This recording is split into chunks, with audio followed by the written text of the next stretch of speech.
Welcome to a new deep dive from AI Unraveled, the show created and produced by Etienne Newman, senior software engineer and passionate soccer dad from Canada. Great to be here.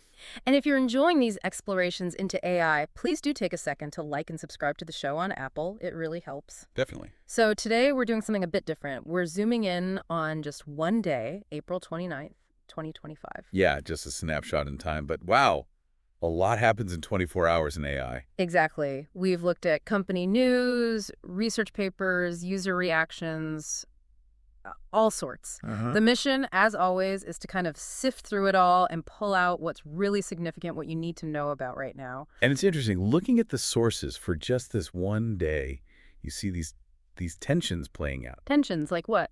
Like the very human struggle to get AI personality right, alongside just this raw technological push. Yeah. New models, new capabilities. Okay, that makes sense. Let's maybe start with that human side then. OpenAI's GPT-4o personality. There was an update, right? But it didn't go so well. Yeah, exactly. So they rolled out an update last week. The idea was to improve memory, problem solving, intelligence, and personality. Okay, sounds good on paper. Right. Yeah. But the user reaction was, well, pretty swift and pretty negative towards the personality bit. What were people saying?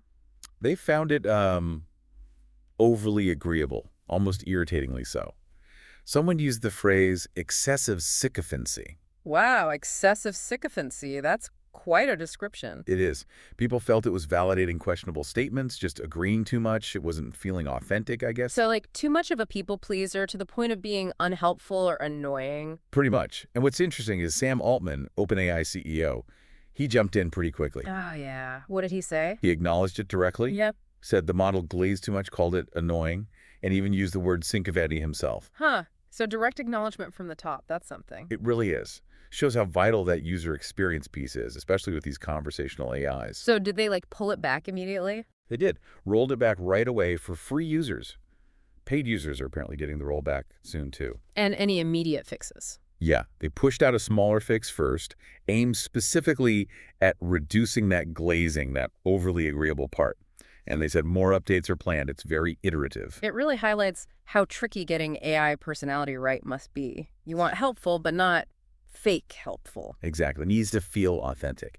And, an industry veteran pointed out, this isn't just an OpenAI issue. Right. It's a broader challenge for any AI assistant trying to maximize user satisfaction. Where's that line between helpful and just grading? It makes you think about your own interactions, doesn't it? What you actually want from an AI assistant. Authenticity seems key. Definitely. Finding that balance. Okay, let's shift gears from personality tuning to, well, the heavy machinery. Alibaba released a new AI model. Yes. Big news on the open source, or rather open weight front. Alibaba launched the Qwen 3 family. Qwen 3, okay. And open weight, what's the significance there? So open weight means they're releasing the model parameters, the core learned values publicly. So people can see under the hood, basically. Exactly. And use them, modify them. It's under the Apache 2.0 license, which is very permissive. They released the whole range from a small 0.5 billion parameter model up to a massive 235 billion one. 235 billion. That's up there with the big players, right? Yeah, it really is. They're claiming the flagship Qwen 3 235B model matches or even beats leading models from OpenAI and DeepSeek on some key benchmarks, despite potentially being, structured differently or maybe even smaller in some ways than the very largest proprietary ones. So making these powerful weights open, that's kind of a big deal for developers. It's huge. It really democratizes access. Researchers, smaller companies, individuals, they can now work with truly state-of-the-art models without needing access to, like, a massive proprietary system. Lowering the barrier to entry. Significantly. Plus, these Qwen 3 models have some cool upgrades like hybrid thinking modes, better coding skills, agent capabilities, support for 119 languages. Impressive range. And where can people find them? They're available on standard platforms like Hugging Face, ready for local or cloud deployment. It really could accelerate R&D across the board. Okay, fascinating. So more power, getting into more hands. Let's switch tracks again to something more visual. Kling AI, video editing. Yeah, Kling AI rolled out a new feature called multi-elements. It sounds pretty neat. What does it do? It lets you replace, add, or even delete objects within a video, just using a click and a text prompt. Seriously? So, like, point at a cat in a video, type dog, and it swaps it. That's the idea. You upload a short video, currently limited to 5 seconds, 24 frames per second. Okay, short clips for now. Right. You select the object, hit swap, maybe upload a reference image for the replacement, type your prompt, and Kling AI handles the integration. Wow. I can immediately see uses for marketing, quick mockups, personalization. Absolutely. It simplifies what used to be complex VFX or editing tasks, making sophisticated video editing much more accessible. Another example of AI lowering the barrier. Now, speaking of accessibility and AI helping users, ChatGPT is getting into shopping. It is.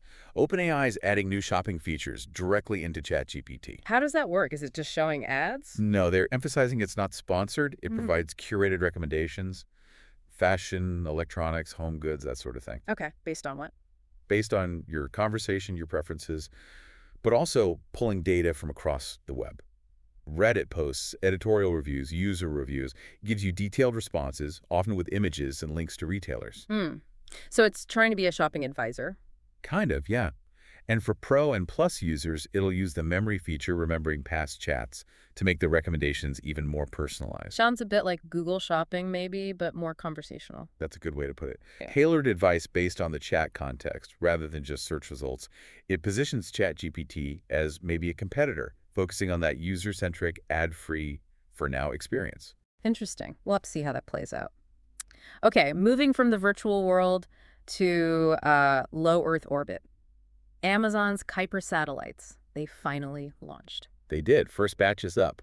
27 Kuiper internet satellites successfully launched. This is their Starlink competitor, right? Exactly. A big step towards Amazon building its own global broadband network. These initial satellites are orbiting around 280 miles up. And they're working. Apparently so. Yeah. Already communicating with ground systems. Amazon expects to start offering service to actual customers later this year. Just 27, though. That's only the start, surely. Oh, absolutely. The full plan is for over 3,000 satellites. They've got a regulatory deadline, too. Need half the constellation operational by mid-2026.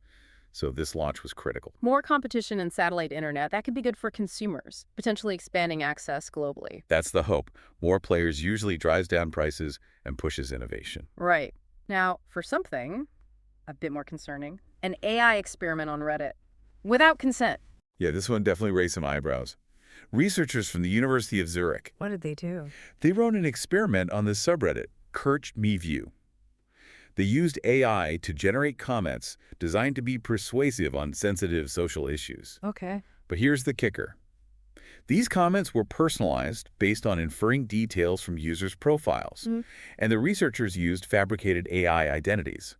And crucially, the users had no idea they were part of an experiment. Whoa. That sounds not okay. How did Reddit react?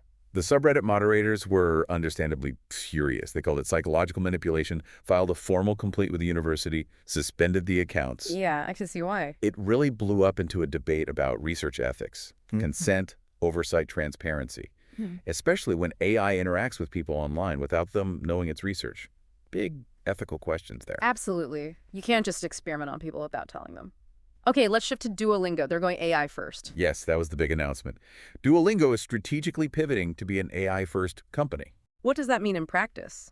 Layoffs. Well, CEO Louis von Ahn stressed, it's not about replacing current employees. The plan is more about phasing out contractor roles for tasks they think AI can automate, specifically mentioning translation and content moderation. Okay, so targeting specific types of work done by contractors. Right. The idea is to free up their full-time staff for more creative, strategic work. Oh, yeah. There's even a new internal directive.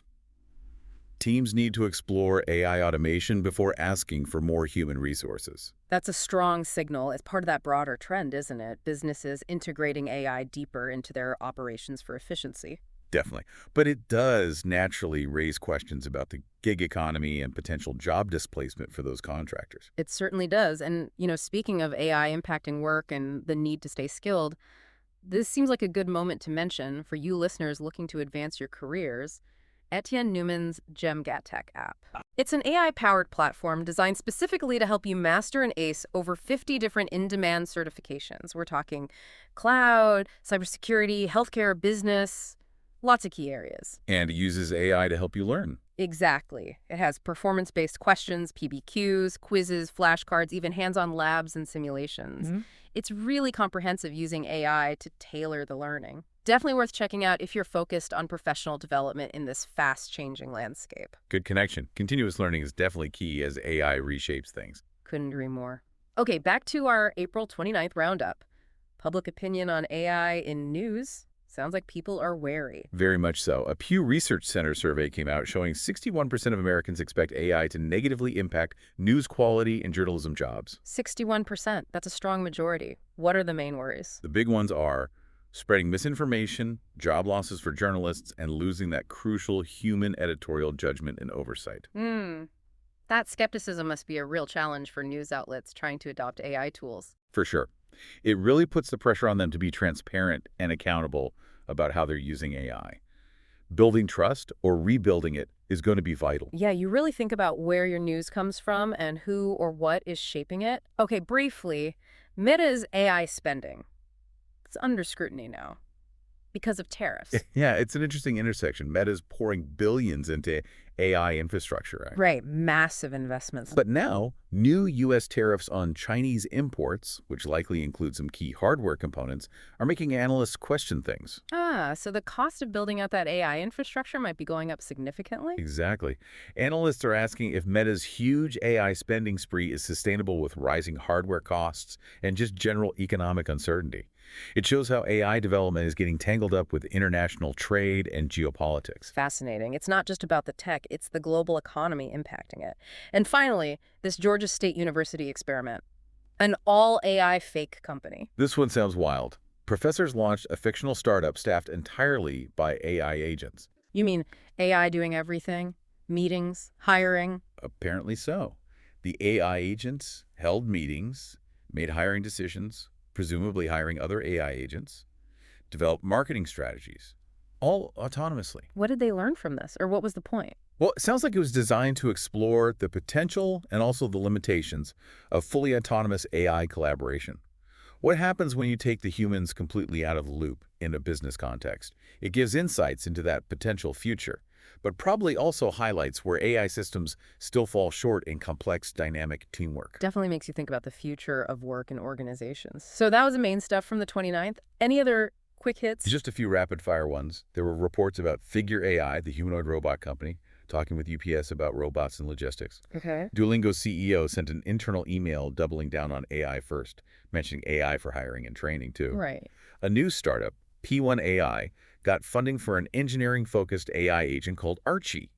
Cisco launched Foundation AI to develop open-source cybersecurity AI models. Cybersecurity focus. Interesting. And Luma Labs released a new API for their Ray 2 camera concepts, allowing developers to tap into advanced AI video controls.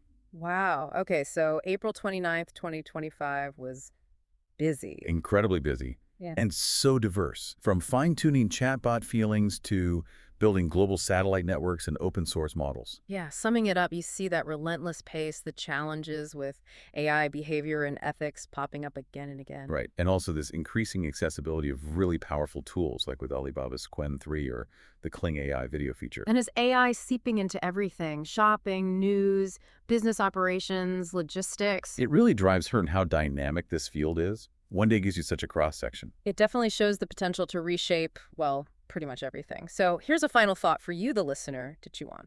Considering all these different things we talked about just from one day, the chatbot tweaks, the huge open models, the AI companies, the ethical debates, what single area of AI development do you think will have the biggest impact on your daily life in the next year? That's a great question to reflect on. It is. And as you think about that and about keeping up in this AI-driven world, remember that resource we mentioned, Etienne Newman's AI-powered Djamgatech app. If you need to get certified in cloud, cybersecurity, healthcare, business, or over 50 other fields, it's designed to help you learn faster and smarter with AI-driven PBQs, quizzes, flashcards, labs, and simulations. Worth checking out to accelerate your own learning journey. Definitely a useful tool in these times. Well, thank you for joining us on this deep dive into a single packed day in the world of AI. Thanks for having me.